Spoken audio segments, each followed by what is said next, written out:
Hello. In this video, I'm going to talk about external CSS and why it's awesome. Okay, so first thing is we've been using in the last video these inline styles, and it works. Bring it up, but like if I want to make this other paragraph blue, what I have to do is go and change that tag, refresh, and it works. But let's say we're doing something for a magazine or the New York Times, and there's hundreds of paragraphs. If I want to make a change here, I have to change each of these individually. And then a website tends to be more than just one page too. So like if you wanted to ensure consistency of your colors, of your typography, of your layout, and you had to do it on each individual tag, that would be a very onerous and unwieldy proposition. So the solution to this, and the way that you'll end up using CSS the vast majority of the time, is to use an external style sheet. So the first thing I'm going to do is just clear out my inline styles to make things as simple as possible and not trip myself up as I show you some stuff. I got rid of my inline styles on the paragraph and the inline styles on the heading and the body. I'm just going to save, refresh, and great, we're back to the default. Okay, so the next thing we're going to do is create our style sheet. And to do that, we're going to make new file, CSS file, and we're going to save it in our CSS folder. Override this one, and we're going to call it style.css. Create, replace, awesome. And then we can look at both side by side just by dragging it over here.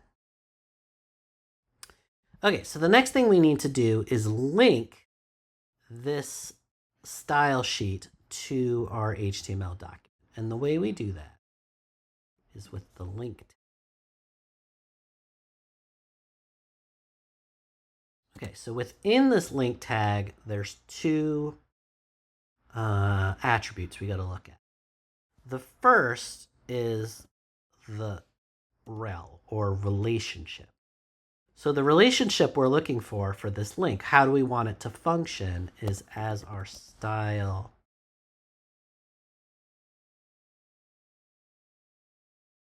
And then we have to tell the browser where that file is. And so to do that, we do href equals, it's in the CSS folder, and it's called, there it is, style.css. And it's underlined, which is promising. I'm going to save and, oops, where's everything go? And reset. Okay. So now, to see if this thing is working, I'm going to make it once. Okie dokie. And over here. And we're going to try to style a bunch of paragraphs. Okay? So, to do that, we say P, which is going to refer to the paragraph tag. And then we use these curly brackets, which are called selector. So this says select all the paragraph.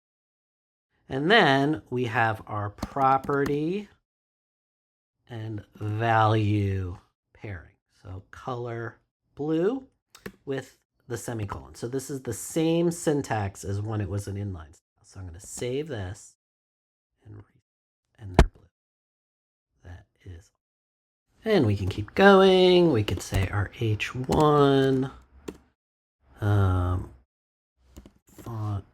family is just, could use any of that. Sans serif.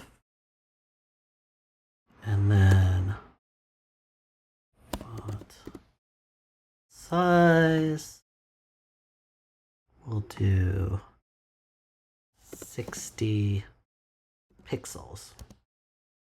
So things to look out for is when you are putting your values, the units need to touch the number. So if I put a space here, that's not going to work.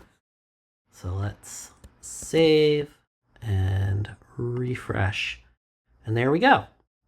You'll also notice, just like when it was an inline style, you need to have the semicolon. You don't necessarily need to put it on the same line. If I do this, it will still work.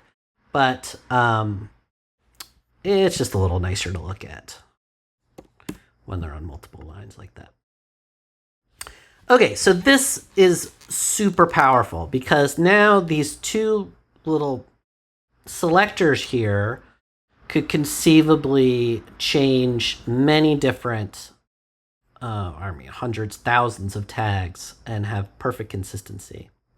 The other thing that's so awesome about it is that you are decoupling the content and meaning from the visual representation. You aren't actually altering the content, you're altering the style of the content, the layout of the content. And to show this like in a more profound way, there's this kind of legendary website called CSS Web Garden. And what this is in each example here, the HTML is exactly the same. So this crazy thing is exactly the same HTML as this. Right? So we haven't actually changed the content. And then what's so crazy is you could link to a different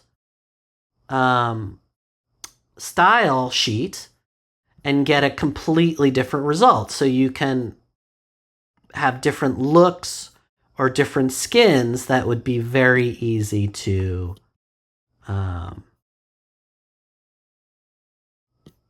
change, right? So yeah, external style sheets are the jam, and that's basically like how, I mean, I'm oversimplifying this a bit, but this is how the whole internet works, with HTML linked to style sheets and JavaScript and PHP and a million other things, but that's the start.